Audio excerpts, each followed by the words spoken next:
Hey guys, अब you all स्वागत है आप सभी का आपके अपने चैनल एग्जाम वाला 247 के अंदर। गाइस, लास्ट वीडियो में हम काफ़ी सारा कुछ कवर कर चुके थे। आइए स्टार्ट करते हैं उससे आगे। ठीक है, चलिए। अगला है हानियों की रिपोर्ट। तो हानियों की रिपोर्ट कौन देगा? आंटी देगी ना। नियम 20 में क्या है? हानियों की रिपोर्ट। फिर नियम 21 बबलगम, मतलब इसमें क्या है, होने वाली दुर्घटनाएं जो हैं वो किस में? 21 में। नियम 22 में है मिट्टू, मतलब दुर्घटना हानि के लिए रेस्पॉन्सिबल कौन है। ठीक है, तो हमने ट्रिक बनाई थी, मिट्टू रेस्पॉन्सिबल है। फिर नियम 23 का था हमारा ग्रीनरी। तो यहाँ पर जो है दुर्घटनाओं या हानियों का अपलेखा है वो कहाँ है? 23 में।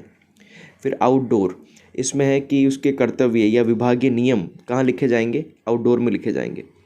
नियम 25 का है लॉन्ग नाइफ, लेखाधिकारी के कर्तव्य वो कहाँ लिखे जाएंगे? अपना लॉन्ग नाइफ दिखाकर बताए जाएंगे नियम 25 में। नियम 26 में है प्रत्यायोजन, है ना, डेलीगेशन। तो 26 मेडिमिक्स साबुन 21 को दे दी और उसको डेलीगेट कर दिया कि ये साबुन आपकी है, उसका काम उसको दे दिया मतलब। 27 हेलो हेवन, इसमें क्या है? हेलो हेवन के कर्तव्य हैं, प्राप्ति व लेखों के संबंध में कर्तव्य, है ना। ये कर्तव्य किसके? हेलो हेवन करेगा, मतलब संत लोग करेंगे। फिर नियम 28 कोलगेट, तो कोलगेट पे लिखे हैं विभागीय कर्तव्य, ऐसा कुछ है ना। अकाउंट समरी, लेखों का सारांश कहाँ लिखा हुआ है? कोलगेट पे लिखा हुआ है। 29 विभागीय नियम, 29 साउंड्स ऑफ रेड वाइन। तो विभागीय नियमों से पियो रेड वाइन कैसे पीनी है? अपने को विभागीय नियमों से पीनी है। फिर नियम 30, ठीक है, इसमें क्या है? सरकार को देय राशि को छोड़ना, तो डर्टी काम होगा यदि गवर्नमेंट को देय राशि छोड़ी तो, है ना। डर्टी काम हो जाएगा अगर गवर्नमेंट को देय राशि आपने छोड़ दी। ठीक है। फिर नियम 31 का क्या है? मशीन गन, इसमें क्या है? सस्पेंड अकाउंट, राशि को सस्पेंड अकाउंट में नहीं डाल सकते। तो ये मशीन गन किसकी है ये अपने को पता नहीं है, है ना। तो मशीन गन किसकी है? इसको सस्पेंस है ना, तो सस्पेंस अकाउंट हो गया वो। ठीक है, फिर आगे देखते हैं। फिर आगे नियम 32, इसमें है राजस्व संग्रह की प्रगति, है ना। 32 राजस्व संग्रह की प्रगति। 32 साउंड्स ऑफ बिट्टू, तो बिट्टू बताएगी राजस्व संग्रह की प्रगति कि कितना राजस्व संग्रह हुआ है, ये कौन बताएगी? बिट्टू बताएगी। ठीक है, चलो फिर आगे। फिर है नियम 33 भूमि व भवनों का रेंट। 33 साउंड्स ऑफ लाइब्रेरी, तो लाइब्रेरी में लिखा है भूमि व भवनों का रेंट। भूमि व भवनों का रेंट कहाँ पे लिखा है? लाइब्रेरी में लिखा है। ठीक है, फिर आ गया 34 मेटाडोर। ठीक है, 34 है किराया निर्धारण, तो किराया निर्धारण कहाँ होगा? मेटाडोर में होगा। ठीक है, आगे 35 झगड़ालू वाइफ। 35 में है जुर्माना, तो जुर्माना कौन तय करेगा? झगड़ालू वाइफ तय करेगी जुर्माना। ठीक है, चलें आगे, आइए। तो अपन ये पढ़ चुके थे, 16 तक पढ़ चुके थे। विभागीय अधिकारियों की उत्तरदायी पढ़ चुके थे, सेठ जी ये पढ़ चुके थे। ठीक है, संविधाएं अपन पढ़ रहे थे आगे। तो संविधाएं, है ना, तो संविदा तो एक्टिंग वाले कॉन्ट्रैक्ट बेस पर रहेंगे। तो संविदा किस पर है? 18 नियम में, 18 साउंड्स ऑफ एक्टिंग। तो एक्टिंग वाले किस पर रहेंगे? संविदा पढ़ लेंगे। ठीक है, इसमें क्या है? गवर्नमेंट द्वारा जिन ऑफिसर को शक्ति दी गई है वे सभी अथॉरिटी कॉन्ट्रैक्ट कर सकते हैं। वे सभी अधिकारी क्या कर सकते हैं? कॉन्ट्रैक्ट यानी संविदा कर सकते हैं। राज्यपाल द्वारा संविधान के अनुच्छेद 299 के उपपेरा 1 में जो है उपपेरा 1 में परिशिष्ट 2 में संविदा को दिया गया है। ठीक है, ये अपने को देखना पड़ेगा। ठीक है, आगे देखते हैं। फिर है नियम 19 संविदा के सामान्य सिद्धांत। तो 19 साउंड्स ऑफ नमकीन, तो नमकीन के पेपर पर लिखे हैं संविदा के सामान्य सिद्धांत। ठीक है, देखो कैसे संविदा के सामान्य सिद्धांत क्या होंगे कि संविदा हमेशा 1 वर्ष के लिए आमंत्रित की जाएगी। कॉन्ट्रैक्ट, शर्तें व स्पष्ट लिखित होनी चाहिए। स्टैंडर्ड फॉर्मेट होना चाहिए, मानक प्रारूप होना चाहिए। संविदा में चेंज नहीं किया जा सकता, है ना। शर्तों की पहले जांच की जाएगी, संविदा चेंज नहीं की जाएगी। स्टैंडर्ड फॉर्मेट तैयार नहीं है तो वित्तीय परामर्श या विधिक परामर्श से फॉर्मेट तैयार किया जाएगा। ऐसा नहीं कि बस यूं ही रख लिया उसको किसी को भी। संविदा से पूर्व वित्त विभाग की परमिशन लेनी पड़ेगी। संविदा खुली ओपन होगी। सबसे कम मूल्य वाली संविदा को एक्सेप्ट न किया जाए, उसका रीज़न दो। कई बार क्या होता है कि कॉन्ट्रैक्ट आप दे रहे हो किसी को, तो सबसे कम जो राशि भर रहा है, कई बार हम उसको रिजेक्ट कर देते हैं, तो अपने को उसका रीज़न बताना पड़ेगा इसको किस कारण से रिजेक्ट किया गया है। सभी फॉर्मेलिटी लिखित में पूरी होने के बाद ही आदेश दिए जाएंगे, है ना। जब सभी फॉर्मेलिटी लिखित में पूरी होगी तभी आदेश दिए जाएंगे। ठेकेदार को उपलब्ध कराई गई गवर्नमेंट प्रॉपर्टी का भी संविदा में लेख होगा। अब कई बार क्या होता है, गवर्नमेंट खुद भी अपनी तरफ से प्रॉपर्टी उपलब्ध कराती है ठेकेदार को, उसका उसमें क्या लिया जाएगा, ब्यौरा होगा, उसमें लिखा जाएगा। फिर निविदा पूरी करने वाले पर्सन या ग्रुप की वित्तीय स्थिति पर विचार करना चाहिए। अब देखो कई बार क्या होता है कि उस आदमी ने भर तो दिया कम अमाउंट, लेकिन हमको उसका बैकग्राउंड देखना चाहिए, उसका सारा देखना चाहिए बैकग्राउंड कि भाई इसके पास कितना पैसा वैसा है, ये पूरा कर भी सकता है, काम नहीं कर सकता, ठीक है, वो भी देखना पड़ेगा। अब जब क्या होता है, कई बार कॉन्ट्रैक्ट 3 साल से अगर ज़्यादा का है तो गवर्नमेंट किसी भी समय 3 महीने का नोटिस देकर संविदा रद्द कर सकती है। अगर कोई प्रॉब्लम आ जाए, कोई अड़चन आ जाए, गवर्नमेंट को लगे कि काम नहीं कर सकते, तो गवर्नमेंट चाहे तो उसको रद्द कर सकती है। फिर क्या है, ठेकेदार संविदा पूरी करने हेतु रिश्तेदार की गारंटी रखता है, तो पहले संपत्ति के निर्विवाद होने की जांच होगी, फिर गारंटी एक्सेप्ट होगी। कई बार क्या होता है कि वो कुछ गारंटी रखते हैं ना, तो खुद की गारंटी नहीं रखवा, अगर किसी रिश्तेदार की रखवा दी, तो पहले उस संपत्ति की जांच होगी कि ये संपत्ति इसकी है या नहीं है, मतलब वैलिड है या नहीं है, फिर उसके बाद में काम होगा। फिर देखो 1 लाख से ज़्यादा के क्रय के लिए समस्त कॉन्ट्रैक्ट व करार की कॉपी एजी को भिजवाएंगे। 1 लाख से ज़्यादा का कोई कॉन्ट्रैक्ट है या कोई खर्चा कर रहे हो, कोई चीज़ खरीद रहे हो, तो उसकी कॉपी कहाँ भिजवाओगे, अकाउंटेंट जनरल को, ठीक है। फिर देखो दुर्विनियोग कपट व हानियाँ, ठीक है, तो आंटी देगी हानियों की रिपोर्ट या मॉनिटर थी। देखो इसमें क्या है कि किसी भी विभाग, कार्यालय, कोषागार या गवर्नमेंट राशि का मिसयूज हुआ है या कपटपूर्ण आहरण कर लिया गया, उसकी निकाल ली गई है, तो इसकी सूचना वरिष्ठ अधिकारी या महालेखागार को तुरंत दी जाएगी, चाहे हानि को वापस जमा करा दिया हो। कई बार जैसे क्या होता है कि गलती से राशि निकाल ली, किसी आदमी ने निकाल ली, किसी ऑफिसर ने निकाल ली राशि, तो उसकी सूचना देनी पड़ेगी आगे कि क्यों निकाली, क्या है ना। ट्रेजरी में किसी भी प्रकार की हानि होती है, अगर ट्रेजरी में हानि हो रही किसी प्रकार की, उसकी सूचना वित्त विभाग को दी जाएगी, ठीक है। और यदि हानि 2000 रुपये तक है तो महालेखागार को सूचना देना अनिवार्य नहीं है, महालेखागार को सूचना देना जरूरी नहीं है, ठीक है। फिर है नियम 21 दुर्घटनाएं, ठीक है। इसमें क्या है, बबलकम चिपकाने से होगी दुर्घटनाएं, आग, बाढ़, भूकंप से हुई अचल संपत्ति की हानि की सूचना, है ना, ये देनी पड़ेगी अपने को। तो 15,000 से कम की सूचना तो विभागाध्यक्ष को देंगे, और 15,000 से ज़्यादा है तो महालेखागार को देंगे, ठीक है। फिर आगे देखो हानियों के लिए उत्तरदायित्व, हानियों के लिए उत्तरदायित्व किसका है, तो हमारा ट्रिक था मिट्टू है उत्तरदायित्व हानियों के लिए। देखो हर एम्प्लॉय को अपने कार्य संबंधी GF&R की पता होना चाहिए, इन्फॉर्मेशन होनी चाहिए। कोई कर्मचारी अपने काम में कपट या उपेक्षा के कारण गवर्नमेंट को हानि पहुंचाता है तो स्वयं जिम्मेदार होगा। कोई भी कर्मचारी अपने उसमें काम में हानि पहुंचाता है गवर्नमेंट को, तो खुद जिम्मेदार होगा, दूसरे लोग जिम्मेदार नहीं होंगे, ठीक है। फिर आगे देखो नियम 23, इसमें है हानियों का अपलेखा। क्या है इसमें, हानियों का अपलेखा। देखो क्या है, ग्रीनरी में बैठकर हानियों को इरेज करेंगे, हानियों को अपलेखा मतलब हानियों को इरेज करना, तो ग्रीनरी में बैठकर किया जाएगा हानियों को इरेज या उसका अपलेखा किया जाएगा, ठीक है।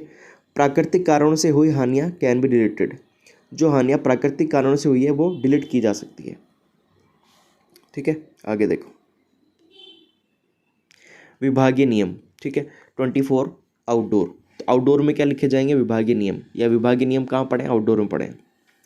ये नियम वित्त विभाग या उसकी परमिशन से बनाए जाएंगे, ठीक है। फिर आगे आ गया लेखाधिकारी आदि के कर्तव्य उत्तरदायित्व। इसमें क्या है, नियम 25 प्राप्तियों व लेखा के संबंध में कर्तव्य, ठीक है। 25 लॉन्ग नाइफ, तो लॉन्ग नाइफ दिखाकर बताए कर्तव्य, लॉन्ग नाइफ दिखाकर के क्या बताए, कर्तव्य बताए। देखो इसमें लेखाधिकारी, सहायक लेखाधिकारी, लेखाकार, JRA के कर्तव्य उत्तरदायित्व परिशिष्ट 4 व 5 में होंगे। किसमें होंगे, परिशिष्ट 4 व 5 में। फिर आता है प्रत्यायोजन, ठीक है। इसमें क्या है, देखो मेडिमिक्स, हर ऑफिसर को अलग अलग मेडिमिक्स डेलीगेट की जाएगी, है ना, हर ऑफिसर को अलग अलग मेडिमिक्स डेलीगेट की जाएगी। नियम 26 विभिन्न प्राधिकारियों को वित्तीय शक्ति का प्रत्यायोजन नियमों के भाग 3 में है।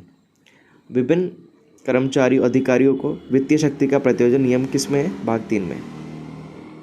फिर अध्याय 3 राजस्व प्राप्तियाँ, नियम 27 हेलो हेवन। इसमें क्या है, प्राप्तियों और लेखों के संबंध में कर्तव्य, तो कोई भी प्राप्ति है वह लेखा है, उसके संबंध में कर्तव्य किसके हैं, हेलो हेवन के, ठीक है।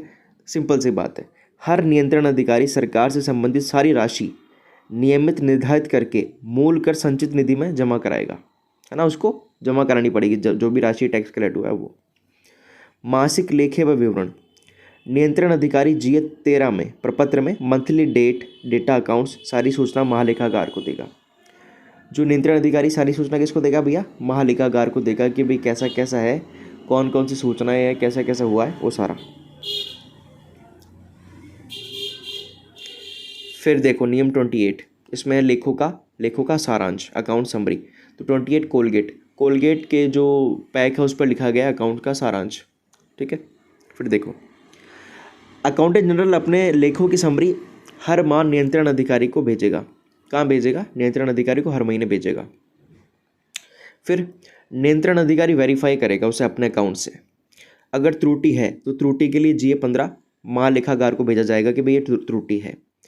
अशुद्धि में सुधार के लिए GA 10 नया फॉर्म यूज़ होगा। अशुद्धि में सुधार के लिए नया फॉर्म कौन सा है? GA 10 वो यूज़ होगा। नियंत्रण अधिकारी एरर रेक्टिफाई करेगा और इन्फॉर्मेशन करेक्शन आदि करेगा, ठीक है। फिर आगे देखो नियम 29 विभागीय नियम। नियम 29 विभागीय नियम, इसमें क्या है? देखो रेड वाइन विभागीय नियमों से पियो। क्या तरीका है? रेड वाइन जो है वो विभागीय नियमों से पियो, ये नियम है। राजस्व के निर्धारण, संग्रह व प्राप्तियों के विस्तृत नियम है ये, ठीक है। इसमें क्या है? अगला देखो नियम 30, सरकार को देय राशि को बिना कारण छोड़ नहीं सकते, है ना। सरकार को देय राशि को बिना कारण छोड़ नहीं सकते। डर्टी काम हो जाएगा यदि सरकार को देय राशि को छोड़ा तो। इसमें क्या है? सरकार को देय राशि को बिना कारण छोड़ नहीं सकती। यदि राशि वसूल नहीं करनी तो उसके एडजस्टमेंट के लिए सक्षम ऑफिसर परमिशन आवश्यक है। देखो क्या कई बार क्या होता है कि जो अधिकारी खुद ही छोड़ देता है, अरे यार 100 रुपये तो क्या लेना है। नहीं, छोड़ नहीं सकते आप। अगर छोड़ भी रहे हो तो संबंधित अधिकारी की परमिशन आवश्यक है। फिर है नियम 31 की ट्रिक है हमारी अपने मशीन गन। तो अपना क्या है भैया?